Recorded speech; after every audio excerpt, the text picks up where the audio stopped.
Welcome to Talk Law Radio with attorney Todd Marquardt of the Marquardt Law Firm at marquardtlawfirm.com. Welcome back to Talk Law Radio. I'm Todd Marquardt here with Adam Turcotte with 10X Arms. We're talking about firearm law, and this is the fourth segment, so it's our legacy segment. And now, it's time for the Talk Law Radio Legacy Spotlight. What's your legacy? Sponsored by Marquardt Law Firm. Adam, you know attorneys at Marquardt Law Firm focus on business and estate law, including last wills, living trusts, and tax-protected inheritance plans.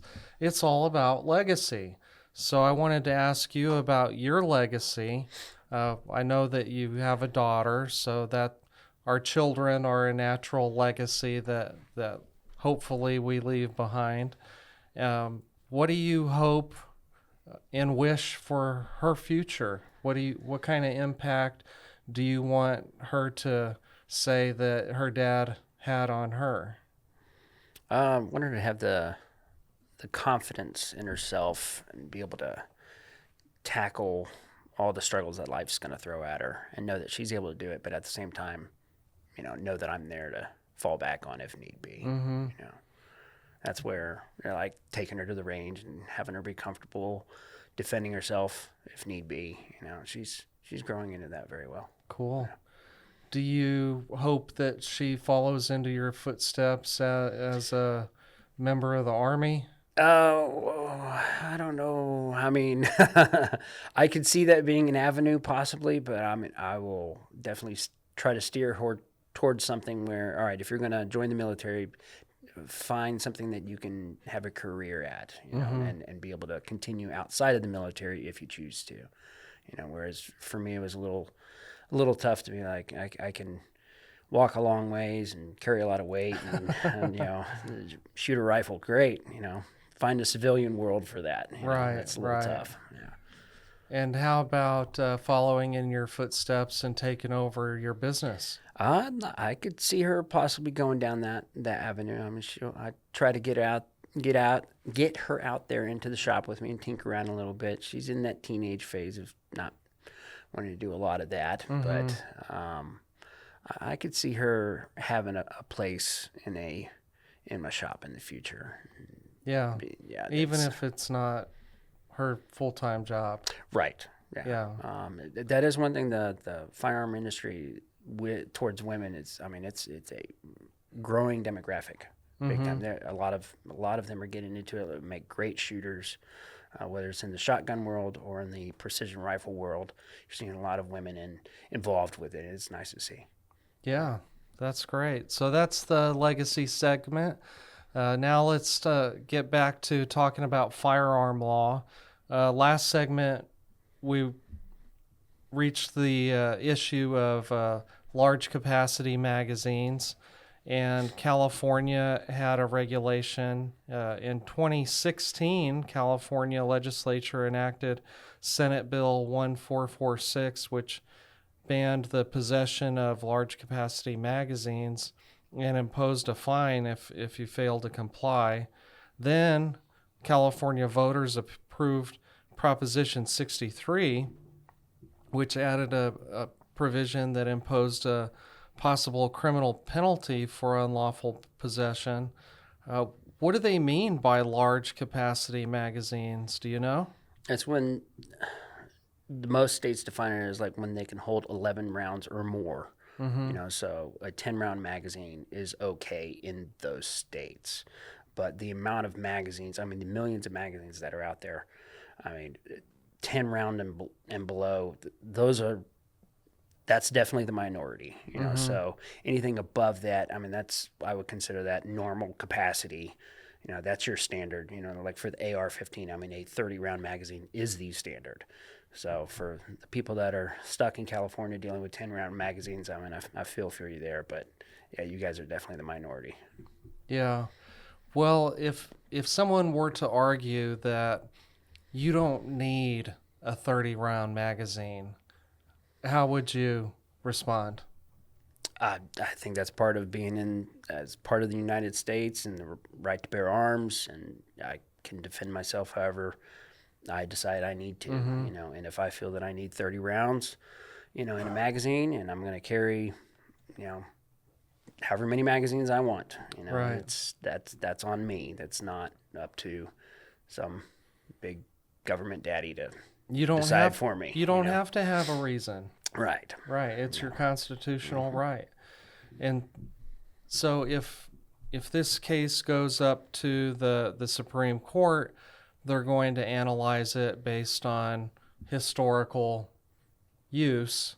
And I think that you just said that it's been around for a long time, and a lot of the population has them now. And I think that's part of their analysis as well. Right. And that's where my question would be, like, where does the common use argument come in? If you have 10 million of these magazines out there, there's no way you're going to be able to get those back, on the national level. We're not talking about 10,000. We're talking about in the millions of them being out there. And that's one of those, like I tell people all the time, I'm like, even if you feel you don't need it, hey, things can change politically. Go ahead, stock up on magazines, stock up on ammo. It says to the legal world, how, good luck fighting this. There's so many of them Right. out there, but also, you never know what's going to change, and things wear out. You have to replace them, so Right. it's better to have it than not. Right. There's springs in there that can Yes. go bad. We talked about the $0 tax, but we didn't for suppressors for those regulated NFA items. Mm-hmm. But we didn't talk about the theory that if there's no tax, then the registration requirement should be unconstitutional. Yeah, where's your authority to regulate that if there's not a tax dollar involved? Yes. That was their basis for justifying Right. the registration, was that it was associated with a tax. And so if that's gone now, same thing with short barrel rifles. It's like, okay, if I have to file paperwork, but there's no transaction involved money-wise, then what do you have to do with this? Yeah, so I'm anxious to see what the Supreme Court would do about that, because those regulations are 50 years old. Yeah, I'm sure it's just a matter of time before we get a case before the court kind of tackling that issue. Okay. So the 0% tax, I want to talk about the 3D printed guns, the 80% receiver. Right now, you're not seeing as much of a demand for that. I think a lot of that, when you do have a different party in office, there seems to be a little bit more freak out about some things like that of, hey, don't take this away from me type thing. Whereas right now, and that's where you kind of see the industry, the Trump slump of sales and focus on 80% receivers and all. It is right now as it stands. It's legal. You can make them yourself. That's fine. If you have the knowledge and the ability to do that. But that can all change, in the next few years pretty quick. It's kind of scary, to think about putting your own firearm together. I would imagine it could be dangerous. Yes, there's and that is one of those where the AR-15 kind of got the it's like Legos for men. It's easy to put together, and it's somewhat, but there's definitely a right way and there's a wrong way where it can be dangerous, and have things break on you that could hurt yourself or somebody else. Yeah. Does anybody ever just come to you with a grocery sack full of parts and say, I messed this up? The old school Ruger Mark 1 through 3 pistols were notorious of people having a hard time putting those back together. They've since changed that design, made it easier, but yes, that is one of those that I've had quite a few times. Somebody bring to me in a Ziploc bag of, I don't know how to put this back together. So you just got to hold your mouth the right way. But so people take those guns apart because they need to be cleaned more thoroughly on the inside. And I mean, I know I've seen movies where the guys in the military are taking their gun apart and cleaning it and put it back together. Most of the wear, yes, there's people that shoot a lot, and yes, they need to stay on top of cleaning. Most of the time, people go to the range, they put a couple rounds through something. They will wear out the gun more from cleaning than they will from actually shooting. Okay. And so that's where, I don't know, I feel like people can definitely go overboard on that one.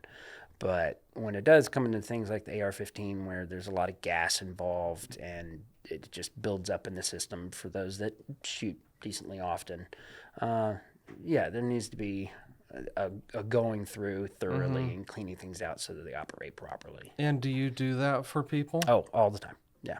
There's cleaning is a big thing where, yes, I'll have somebody, especially towards the end of hunting season, somebody comes in and, hey, here's my 12 rifles, go through and make sure they're ready to go for next season. So, Okay. Yeah. So it keeps me busy. Cool. So we're talking with Adam Turcotte. He's a gunsmith and FFL owner of a business called 10X Arms. And we've been talking about firearm law. If you're interested in this, please watch the other segments on YouTube. Go to YouTube and click the magnifying glass and type in Talk Law Radio. Then look for the Lady Justice with the red, white, and blue logo and click subscribe. Anything you want to tell the viewers and the listeners today? Anything on your soapbox that you definitely want people to know? Keep up training, buy ammo, get out there, train with it. I mean, you can have the firearm, but if you don't know how to actually operate it, then it's just another paperweight, looking good in the safe. So get out there and use your stuff. When they get dirty, come find me. I'll help you out, So. Yeah, that reminds me. I like to tell people that you have to exercise your constitutional rights. So buy a firearm, practice with it, and vote. Because if you don't vote, you're not allowed to complain. You heard it here on Talk Law Radio. I'm Todd Marquardt. We'll talk to you later. This has been Talk Law Radio with attorney Todd Marquardt, brought to you by the Marquardt Law Firm. You can learn more at marquardtlawfirm.com. And be sure to listen to the full Talk Law Radio show Saturday mornings at 11 on 9:30 a.m. The Answer. Most families don't realize they have hidden legal blind spots until it's too late. Wills, trusts, Medicaid planning, even protecting a business. These are the kinds of issues attorney Todd Marquardt helps uncover before they become problems. Todd is the host of Talk Law Radio, where each week he guides listeners through the legal challenges families, veterans, and business owners face, while showing them the practical steps to protect what matters most. Catch Talk Law Radio, Saturdays at 11 a.m. on 9:30 a.m. The Answer, 6:30 a.m. The Word, and now in Houston on AM 1070 and 103.3 FM The Answer, or anytime on YouTube. Planning isn't just about documents. It's about peace of mind, security for loved ones, and building a legacy that lasts. Don't wait for a crisis. Do it before you die.